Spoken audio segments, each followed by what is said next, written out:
पुत्र ठरवण्याचा योग्यतेचा नव्हता, कारण जगात कोणीही पवित्र नव्हतं.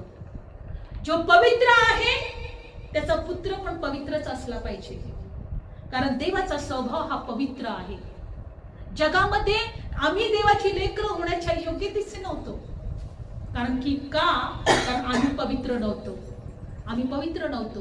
पण बायबल सांगतं की तो देवाचा पुत्र ठरला जाईल, कारण त्याचा जन्म देवाच्या सामर्थ्याने होणार होता. त्याचा जन्म परस्पराच्या शक्तीने होणार होता. मला आज एकच गोष्ट सांगायचे की देवाचं कोणतेही वचन सामर्थ्यहीन नाही. जेव्हा त्या मरियेने त्या देवावर विश्वास ठेवला की हो, तुझी जी दासी आहे ती काय म्हटली की हो, तुझ्या दासीच्या जीवनात तुझ्या वचनाप्रमाणे हो. काय म्हटली ती? पहा, मी प्रभूची दासी, तुझ्या वचनाप्रमाणे हो. आणि तेव्हा तो देवदूत तिच्यापासून निघून गेला. जर तिने हे स्वीकारलंच नसतं, तिने जर विश्वासच ठेवला नसता का नाही हे शक्य नाहीये, हा जगाचा नियम नाहीये, तर देवदूत निघून गेला असता.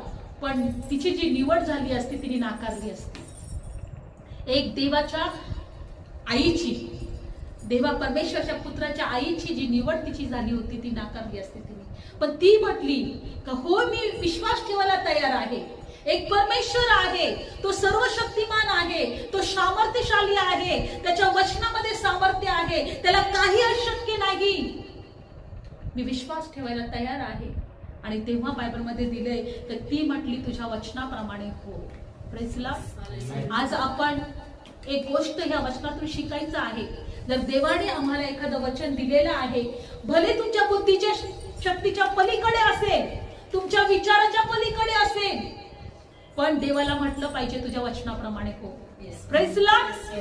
आज आमच्या विश्वासाने किंवा आमच्या शक्तीने कोणतीच गोष्ट घडणार नाही, पण देवाच्या वचनाने प्रत्येक गोष्ट घडेल.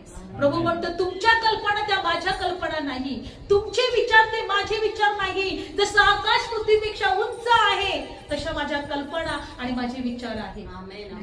आमचे विचार आणि देवाचे विचार कधी मॅच होऊ शकणार नाही. Praise Lord. आणि म्हणून बायबल मध्ये दिलेलं आहे की कशा प्रकारे परमेश्वराने देवदूताला पाठवलं आणि मरियाला निरोप दिला. मरियाने विश्वास ठेवला, मरियाने स्वीकारलं. मरिया म्हटली तुझ्या वचनाप्रमाणे हो, आणि ते घडलं.